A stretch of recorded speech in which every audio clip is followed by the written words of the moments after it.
People occasionally underestimate themselves just because they struggle with communicating. This is a fact that is plain to see in day-to-day existence. Of course, if they could inform us directly, that would be preferable. Otherwise, things can get worse. Imagine being undervalued by a friend, your boss, or your coworkers. Isn't that extremely exhausting? In order to get respect from others and prevent mistakes brought on by bad communication, I will summarize and demonstrate 2 communication and behavior strategies in this post. Let's start today with the first section on how to interact with others respectably and communicate successfully. One fundamental factor is the key reason why other people don't appreciate us. Can you figure it out? Do you realize that the main cause of people's lack of regard for us is that we have permitted it? Of course, I'm telling the truth. Sometimes it is an unintentional deed that allows others to look down on us. We are not even aware of it ourselves. But regardless of whether it was done on purpose or not, this is very bad. In order to comfort you, I will provide explicit handling guidelines and real-world examples. The most crucial thing I want you to keep in mind, though, is this. When others disrespect us, it's because we gave them permission to do so. A very well-known psychologist in the US by the name of Phil McGraw once made a statement that really struck a chord with me. "You show people how to treat us," he said. Why does that matter? It implies that we model good behavior for others. I firmly feel that this quotation is both fantastic and accurate. People will only look down on you if you allow them to do so. If you don't allow them to do so, they won't look down on you. Now, let me give you a practical example. I guarantee you will understand it immediately. To teach others to respect you the way you want, here's an example. You're at work, in an office environment, and you're very focused on your work. Suddenly, a younger colleague comes over, taps your shoulder, shakes it, and says, "Excuse me, my computer just broke down. I sent my article, but it's not showing up. Can you help me quickly?" This is just a hypothetical situation, but I know in reality, there are many situations like this. You're teaching others how to behave towards you to gain respect. That's why I used the word respect twice in this situation. The little colleague who came over doesn't seem to care about you. She just wants you to help her immediately. She doesn't care if you're busy, sad, or happy. She only knows her problem and wants you to leave your work and help her. Now, you have the opportunity to teach others how to respect your time and emotions. If you do it well, you will teach them how to respect you. But if you don't do it well, you will teach them how to disrespect your time and emotions. If you leave your work to help her immediately, they will get used to it. They will expect you to drop everything and help them immediately. And if you can't help them immediately one time, what will happen? They will end up hating you, blaming you, and getting annoyed with you. And you will also feel frustrated and annoyed. You will fall into a vicious cycle of always trying to please them. Hey, I helped you for so long and now you're talking to me like that.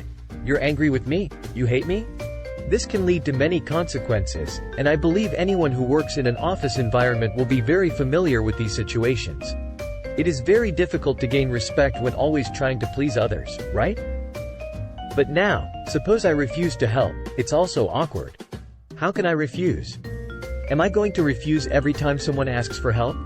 Then I will be labeled as selfish. In these situations, how can I act appropriately? How can I act in a way that is respectable? And how can I teach others to respect me? It seems like a difficult question to ask, but the solution is actually very simple. There are only 2 steps. Step 1 is to know how to be calm. Don't answer immediately. Don't react immediately. Don't help immediately, or do anything similar. Learn to postpone. I have to postpone. For what purpose? For step 2. Sit there and think about this situation. If you want to help, tell the person that you can help but not right now. Schedule a time to help them later. Say, "Wait for me to finish this task first, and then I'll help you in 30 minutes. This is the best way to handle the situation without appearing selfish or being bothered by unnecessary urgency. You can message the person and say, "I'm still working on this task. Please wait for me to finish, and I'll come to help you soon." By following these steps, you can teach people how to respect your time and availability while still being helpful and accommodating. Can you finish it up and I'll come over in about 30 minutes? This response is actually a lesson for the other person. First and foremost, I prioritize my own tasks as the number one priority to be completed. Secondly, what should you learn? You should learn to wait. You are currently relying on me. There is never a concept where you are a priority before me. Thirdly, during the 30 minutes you wait for me, who knows, you may sit and think to find the answer yourself without needing my help. And the fourth lesson, what is it? In the future, if you urgently need help, you won't come to me anymore. You won't come and tap my shoulder like this. You won't make me feel like this again.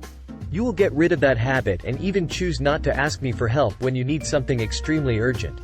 Because you know I won't be able to help you right away, but I'm always willing to help you. It's just not urgent. Do you see the magic in this? This is what you are teaching others. And like that, once, twice, 3 times, people will get used to and accept your way of working. And we will be happy working together in the future. Everyone has their own personality, so conflicts can be avoided. But if someone asks for my help now, and I don't help them, they will blame me later. That's a common occurrence. So remember step 1, delay. Don't answer immediately. When someone sends me a message, I say I'm busy and need a moment to think. Then I think about how I want people to recognize me, and how I want to be treated in similar situations in the future, and I respond accordingly. It's that simple, and it only takes a minute or so. Step 2 is to come up with the best solution and how you want people to recognize you. Remember, there's no need to rush. Take a moment to think and come up with a good answer before responding. Don't be impulsive. Here's another example. Suppose you've gained some weight, and you hate it when people call you fat. Today, a friend called you, fat little one. In this case, don't react immediately. Take a moment to think about how you want to be treated and respond accordingly. Don't be foolish. That's the secret. Remember, there's no rush. Take a moment to think before responding. Basically, how should we react to teach others how to respect? Next time, don't call me fat again. Now I'm silent, then it's like I'm agreeing, and you can continue to call me fat, right? So now, don't react immediately, just sit quietly. Whatever they say, just stay calm and still. Now, you have to think of a scenario in your head. How do you want to be treated? How do you want to teach them to treat you in this situation? In reality, the first thing is obvious, don't call me fat again. The second thing is you want others to see you as not aggressive, so you don't want to curse them or ban them from calling you fat. You don't want to be too aggressive. Now, there are 2 things you want, which are not to be called fat and to say it in a polite way, rather than being called aggressive. So, the answer is there. You can say something like, hey, to be honest, I don't like being called fat. Since I was young, I've been sensitive about it and it has affected me until now. So, please understand my feelings and don't call me fat anymore. That's basically it. It's just being truthful, nothing fancy. It's not about using beautiful or kind words. It's about acknowledging your insecurity and expressing it in a moderate tone. If you sound too aggressive, it might provoke others. Now, let's move on to the second part of this article. If in the first part, I told you that people look down on you because you let them and don't react well or skillfully, which makes them not treat you with respect. The reason number 1 is that.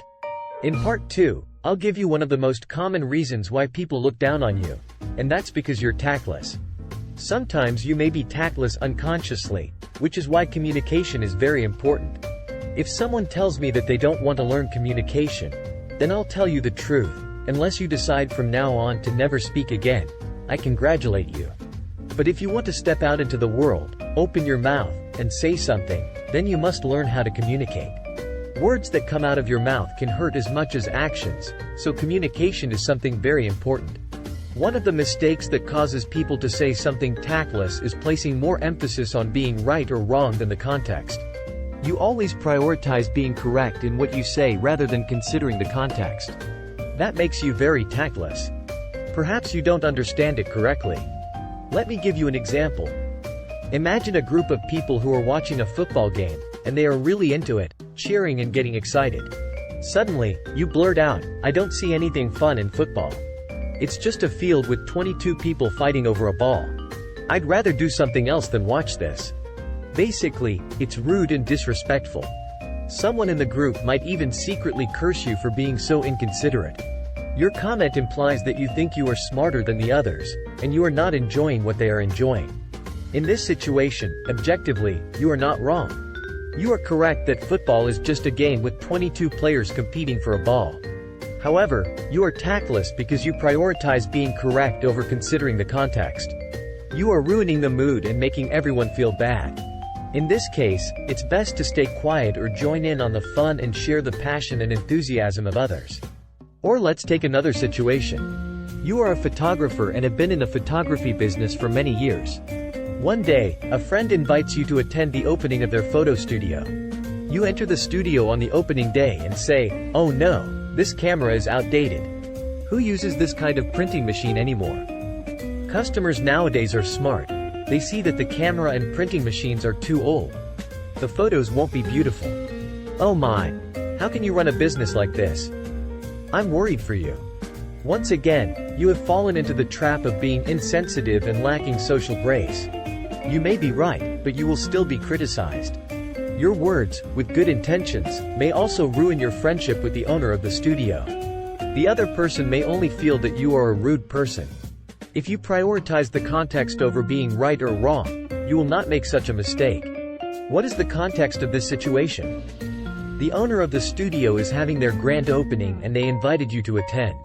So, what is your purpose for being there? It's not about coming to give feedback. It's about coming together to celebrate the grand opening day. Just come and join the fun. If you want to provide feedback, wait for another opportunity. Give the person a chance to do business for 1 to 2 months and face the challenges of running a business. At that time, they will open up and be more willing to listen. Then you can meet for coffee and chat later. In that situation, there are right and wrong answers. But in this situation, who needs to be right or wrong? They invited you to attend the party to celebrate the opening, so you should know how to behave.